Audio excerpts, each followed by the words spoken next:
¿Qué tal? Buenas noches, bienvenidos a La Alternativa. El independentismo sigue rindiendo cuentas ante la justicia. Puigdemont, Mas, Junqueras y otros 30 exaltos cargos de la Generalitat tendrán que declarar el próximo 29 de julio ante el Tribunal de Cuentas, acusados de dedicar fondos públicos a promocionar el procés en el extranjero, mientras la Generalitat vacunará a partir de mañana a policías y guardias civiles, obligada, eso sí, por el Tribunal Superior de Justicia de Cataluña, y después de que la Fiscalía acusara al Gobierno de haberlos discriminado injustificadamente frente a los Mossos d'Esquadra, a los que sí han querido vacunar. Para hablar de todo ello, hoy contamos con Manuel Miró, portavoz de Abogados Catalanes por la Constitución, y con los diputados del Parlamento David Pérez, Ana Grau y Lorena Roldán. Enseguida sabréis qué opinan sobre las elecciones madrileñas de este martes y sobre todo nos contarán qué va a pasar en la Comisión de Control a TV3 que se constituye este viernes en el Parlamento y que va a presidir, por cierto, el PSC. Pero antes, hoy nos visita el politólogo, profesor y empresario Javier Marín, que acaba de crear Alianza de la Izquierda Republicana de España, un partido que se autodefine republicano y radicalmente contrario al independentismo. Empezamos.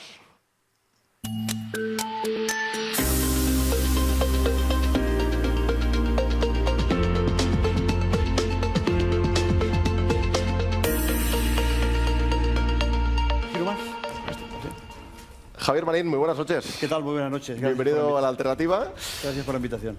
Bueno, abril para ti ha sido un mes de estrenos, porque has creado, como decía, el partido AIRE, Alianza de la Izquierda Republicana de España, y también has publicado el libro Comunicación Interpersonal, Social, Política e Institucional. Vamos a empezar hablando, si te parece, de comunicación política, uno de los temas que más conoces. Ha cambiado mucho la comunicación política, ¿no? Antes hablábamos de propaganda política y hoy en día ya podemos decir que es puro marketing. Sí, es marketing, incluso yo diría que marketing personal enfocado a los liderazgos caudillistas, por decirlo de alguna manera. Es decir, estamos perdiendo calidad democrática o calidad en la comunicación en cuanto a contenidos. Seguramente por eso en la campaña electoral de Madrid, pues ahora mismo cerramos los ojos, cualquiera de nosotros, cualquiera de nuestros espectadores, y no pueden recordar propuestas programáticas. Solamente recuerdan las caras de quien se presenta y probablemente los insultos que cada uno de ellos arroja. Pero los discursos antes eran mucho contenido y poca forma, y ahora es mucha forma y poco contenido. Sí, el candidato es un producto, ¿no? Claro. Y podemos decir, Javier Marín, que los asesores políticos, los asesores de comunicación tienen demasiado poder, los Iván Redondo y compañía. Bueno, el poder siempre es otorgado, es decir, el poder es delegado por el líder. Hay liderazgos que lo fían exclusivamente todo al poder y que además lo fían en detrimento de sus organizaciones. Es decir, ellos son delegados por sus organizaciones, elegidos en principio democráticamente, si han hecho primarias o si han hecho congresos, pero después se olvidan absolutamente de sus direcciones colegiadas y lo fían todo al asesor de imagen, con el correspondiente enfado de las directivas colegiadas. El 15 de mayo, si no me equivoco, Javier Marín, dejaste tus cargos en Sociedad Civil Catalana para centrarte en el impulso del partido AIRE. Cuéntanos por qué nace este partido. Mira, primero permíteme una matización. No ha nacido el partido todavía. Estamos en yo además de temas de comunicación en la universidad doy cursos desde hace muchísimos años de sociología de las organizaciones, ¿no? Y decimos, oye, si quieres crear cualquier tipo de organización, sea esta social, política, comercial, todas las organizaciones tendrían que tener la misma forma de montarse. Un proyecto, primero, que vas a vender, en este caso, que vas a prometer, si eres un partido político. Otro apartado, si este fuese el triángulo equilátero, ¿sí? Sí. Aquí me estáis viendo bien. Sí, perfectamente. Esa sería la base, los cimientos de la organización, o los cimientos de la entidad que quieres vender. Coca-Cola, Pepsi-Cola, ¿qué? Lo segundo, menos importante, pero también importante, es cómo distribuimos esas ideas. Es decir, la estructura organizacional.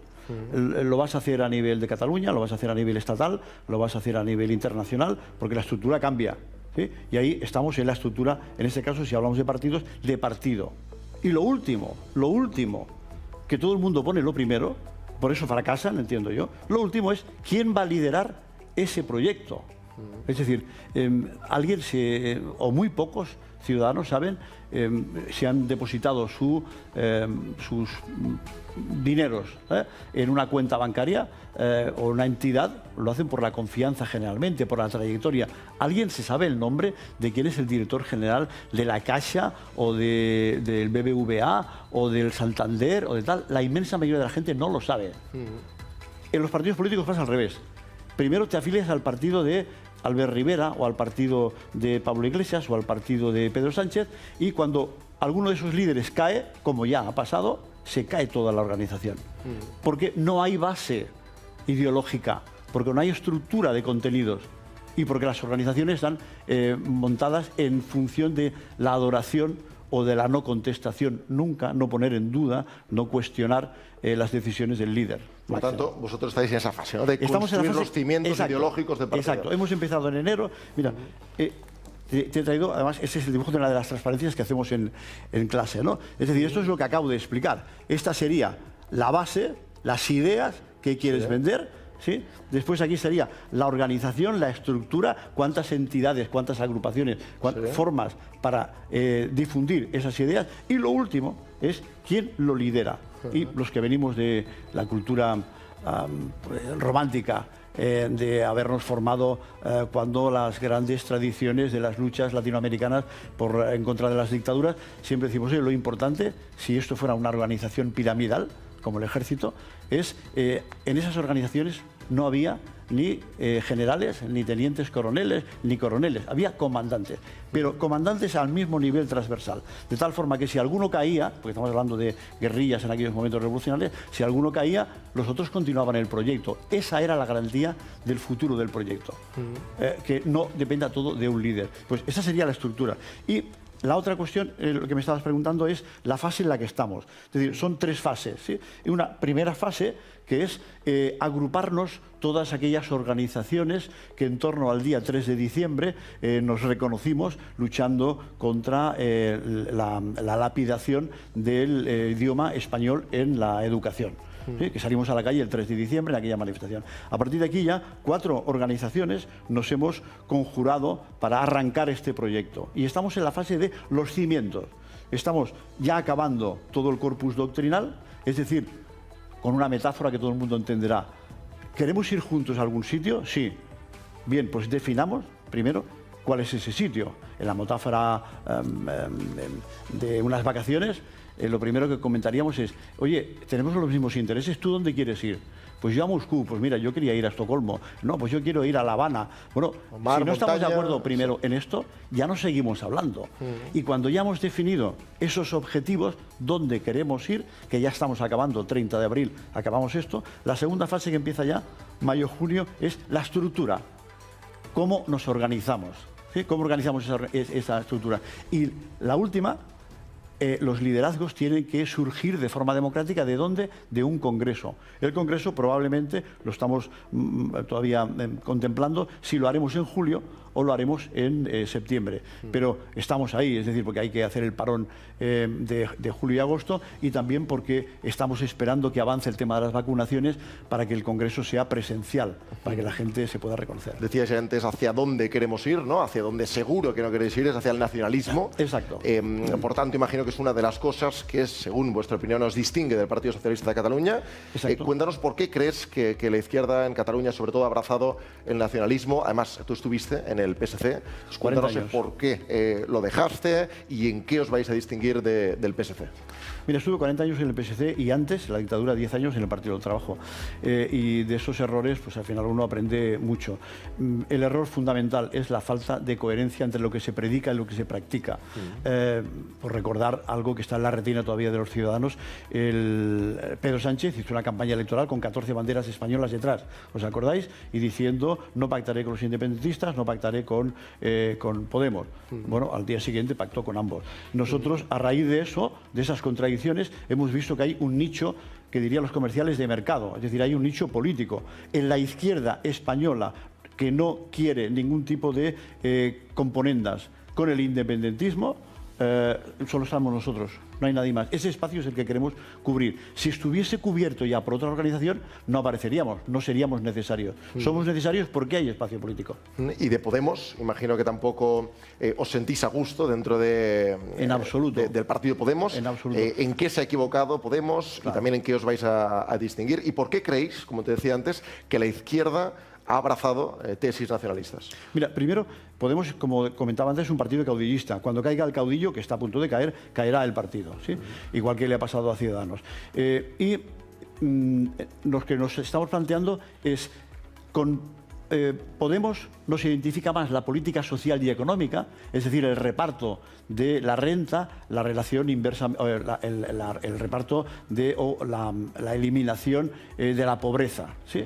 Recordar que en estos momentos, para que veáis el gran decalage que hay, en 2008, cuando empezó la primera crisis, había en España 3 millones de personas, de ciudadanos, en la pobreza extrema.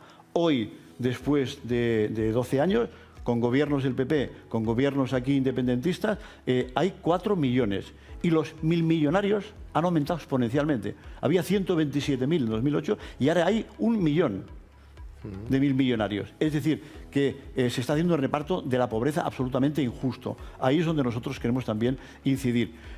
Con Podemos coincidiríamos ahí, pero el problema de Podemos es que es absolutamente inconsecuente. Son incoherentes y su credibilidad como organización política está cayendo en picado. Y por el otro lado, con el PSOE, el problema fundamental, por el que yo en concreto me salí del PSOE, es por el tipo de componendas de blanqueo que se le hace al independentismo. Si el PSC, bueno, es que el PSC ya desde su composición fue una componenda entre los sectores más nacionalistas, las dos almas que se ha hablado siempre, del alma catalanista y del alma españolista. En Cataluña ha ganado siempre el alma catalanista y en estos momentos el PSC es el que rige la política de acuerdos que ha llevado al Pedro Sánchez a la Moncloa. Y Pedro Sánchez lo fía todo a su continuidad como líder político. Por lo tanto, está esclavo de esas cuestiones. Y eso es lo que a nosotros nos parece que es absolutamente inasumible y por eso somos necesarios. Y os definís como un partido republicano. ¿Creéis, Javier Marín, que España sería mejor ahora mismo si fuera una república?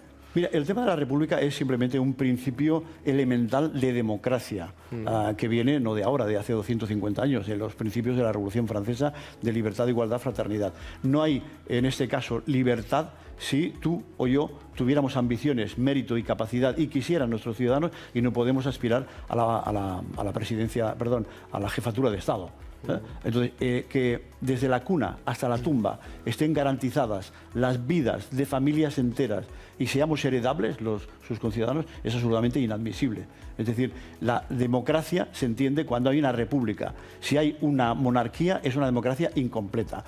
¿Nos lo planteamos como objetivo inmediato? No, en absoluto, porque primero es el bienestar de los ciudadanos. Es decir, primero resolver esas situaciones de desajustes o de pobreza extrema que hay en el país y resolver el tema del independentismo. Y lo otro, pues está en el programa máximo, pero no es un objetivo inmediato ni siquiera a corto o a medio plazo. Muy bien, Javier Marín, pues ha quedado claro un poco una última pregunta, quizá. ¿Estaréis de acuerdo vosotros con aplicar un cordón sanitario a Vox? Sí, fundamentalmente porque los que como yo venimos de la dictadura reconocemos perfectamente a las personas que hoy están en Vox como las personas que antes eran los de Fuerza Nueva, los guerrilleros de Cristo Rey, tal, con una diferencia. Estos son más educados, estos han aprendido de los errores anteriores y no llevan la violencia por delante, pero sus contenidos programáticos son absolutamente violentos. Es decir, lo que están planteando es acabar con la democracia española por la misma vía que otros partidos que llegaron a la democracia en Italia o en Alemania acabaron siendo una dictadura y habían llegado de forma democrática. Es decir, ellos no pueden esconder que sus objetivos son absolutamente autoritarios, ¿sí? Y como ya lo vemos, lo lógico sería aislarles. Ahora, déjame que haga una comparativa, diciendo eso, que haga una comparativa que seguramente sonará pues novedosa para mucha gente. No es más de derechas, no es más de ultraderecha Vox que Junts per Catalunya. ¿Por qué? Porque Vox no ha llegado a practicar la violencia. Junts per Catalunya sí. Junts per Catalunya reclama abiertamente desde las instituciones que ha gobernado a la gente apreteu a apreteu, salir a la calle, practicar la violencia y echemos fuera, por ejemplo, ahora que sale el asunto, a la policía del Estado. Con lo cual, en el Parlamento de Cataluña, en estos momentos, la presidencia del Parlamento de Cataluña está en manos de la extrema derecha. Pues Javier Marín, han quedado claros los cimientos del partido. Te deseamos mucha suerte con este proyecto y te agradecemos que hayas venido a la Alternativa a explicarlo. Muchísimas gracias a vosotros por la Cuídate mucho. Buenas noches. Venga, hasta luego.